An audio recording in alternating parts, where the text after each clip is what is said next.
Hello, Greg is here today to talk to you about extensions. Greg? Good morning. Welcome to Framing CPA. Well, today on the board, before we get to talk to you about extensions, we always put up a little bit something to cheer our staff up. And this one is let your smile change the world, but don't let the world change your smile. And that's the number one key to success. Remember, at Framing CPA, your success is our success. Now, what I wanted to talk to you about today is extensions. So, Angie, you had a few questions for me. Why don't you go ahead and ask? Sure, Greg. Who do the extensions apply to? Great question. So, extensions will apply to many entities, as we say in the tax world. And as most know, if you're filing a personal return or slash what we call individuals, you can apply for an extension. If you're a business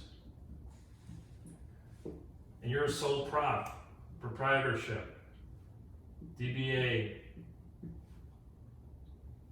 incorporated, a partnership, such as an LLC, LLP, you can file an extension. The Inc. can be an S Corp, or it can be a C Corp. The partnership is filing a partnership return, which is a 1065. These are actually due, the S Corp and the 1065 are due March 15th normally. The C Corp used to be due March 15th, but is due April 15th along with the individuals. Okay? So individuals, and for some reason the C corporations are now due 4/15. If you're a sole proprietor or a DBA, or even an LLC, a single member LLC, you'll be filing 4/15. All right. So that's your most common scenarios. The more advanced scenarios will be estates and trusts and gift. Those are advanced. They will have different extension due dates depending on what's happening. I'm not going to go into that. That's a different topic altogether. As well as we have non-for-profit. These also will have different extension due dates because they tend to fall on, they'll typically mimic a fiscal year depending on if they're getting grants from a government agency. So if a government agency is, for example, running out of fiscal year, and when I say fiscal, that's not a calendar, that's like a 6/15 end of the year, or 6/30 year end. They'll mimic the government agency, and a nonprofit will mimic the government agency's year end, so that way their filings coincide. So they'll have a different extension. The extensions typically are for 6 months, not for all cases, but for 6 months. So if you're supposed to get extended and your filing due date was 4/15, April 15th, then you're extended through October 15th. If you're a corp, like an S Corp or maybe a partnership filing a 1065 form, and you were extended as of 3/15, then your due date would be 9/15. Thanks, Greg. Are extensions only for IRS? Great question, Angelo. Extensions are not only for the IRS. Here in Florida, we don't have an income tax, so there's no actual state filing, but there is other states that do have state filings, and they will have their own schedule as when to file. And so in other words, if you're filing an extension with the IRS, you typically will also have to file an extension with the state, or perhaps even the city agency. A great example of that would be New York. New York has New York State and a New York City governing agency, and depending on what it is you're filing, you might have completely different due dates. Very interesting. Thank you. That's good to know. Yeah. All right. Well, can we talk about the top 5 myths that we put together about extensions? Would you mind? I'd love to help with that. Absolutely. All right, great. I'm sure everybody wants to hear this. All right, so number 5 is that extensions are expensive. Extensions are not expensive. They are basically easy to put together on your own.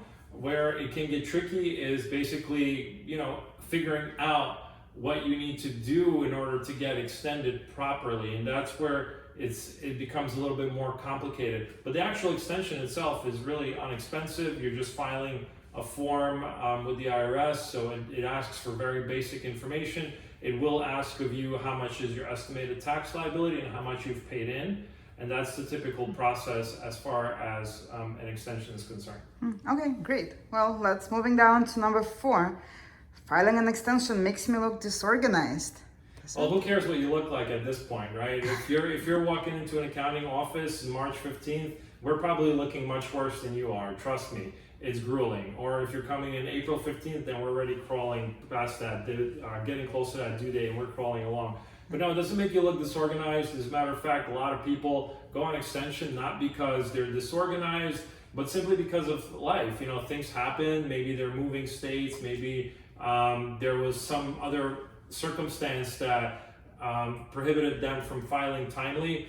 And a very common example is when you have multiple investments in larger companies and things of that nature. Those companies will hold back a client from filing timely because there's just so much information that they still need to gather to prepare their return, which feeds into the partners or their corporate shareholders' returns, so they won't be ready by the due date anyway. So that's very common for somebody to go on extension. Another example would be a death in the family. So if there was a death in the family, there is going to be a trust or an estate filing typically, or maybe even a gift tax filing that we spoke about. And depending on how that plays out, that might actually produce also pass-through items that will reach our clients at a much future date. So we'll actually strategically place those people on extension because that, again, it kind of is the same with the corporate or the partnership. That information is not ready yet. So if we go ahead and file everything ahead of time, that return will be incomplete and will cause an amendment later down in the road. So we'll actually recommend to go on extension for that particular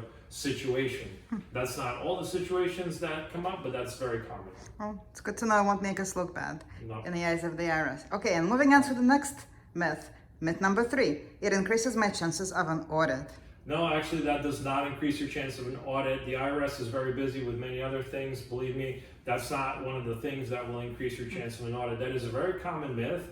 Although what will increase your chances of audit is doing unscrupulous acts on your return, not understanding the tax law, and making the return compile to some frivolous numbers on the return where it causes red flags.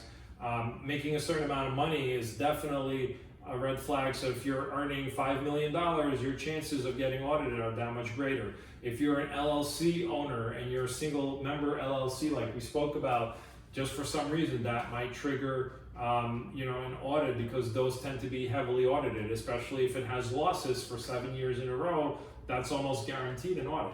So those are the situations where you can get audited, or it can be a random audit. So there's absolutely, nobody really knows what causes an audit. So we do know from our experience that certain things will lead to an audit, and certain things will trigger an audit, and certain things cause correspondence audits all the time. So that's how they work. But as far as extensions are concerned, that's definitely a myth. Great, good to know. All right, so myth number 2. It allows me more time to pay my taxes. Biggest myth ever.